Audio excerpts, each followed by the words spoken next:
সোণাপুৰৰ পৰা মই জুবিন গাৰ্গে কৈছো, ছিংগাপুৰত কোন সেইকেইটা তাত নাই নহয়। মই এতিয়া খাৰঘুলি কাহিলীৰ পৰা কতোৱে নাই। মই এতিয়া সোণাপুৰ, মাথো সোণাপুৰ। সোণাপুৰে মোৰ শেষ ঘৰ, শেষ মঞ্চ।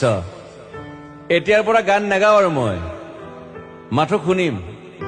স্পেচিয়েলি মই নাইট ছুপাৰ কেইখনক কৈছো, উজনিলৈ অহা যোৱা কৰোতে সোণাপুৰৰ এই ঠাইখিনিতে মায়াবিনীটো ডাঙৰকৈ বজাবি, ৰৈ থাকিম উজাগৰে ৰাতিৰ বুকুত। মই আগতেও কৈছিলো আৰু এতিয়াও কৈছো, মোৰ কোনো জাতি নাই, মোৰ কোনো ধৰ্ম নাই। সৰু সজাত দেখুৱাই দিলো কোন অহা নাই তাত। ব্ৰাহ্মণ, কলিতা, আলী, ৰহমান, ডেকা, বড়ো, ৰাভা, পূজাৰী আৰু এইটো কি কয় নমাজ পঢ়াই যে মৌলবীও আহিছে সৰু সজালৈ। I love people, I love man. সেইবাবে মুখ্যমন্ত্ৰী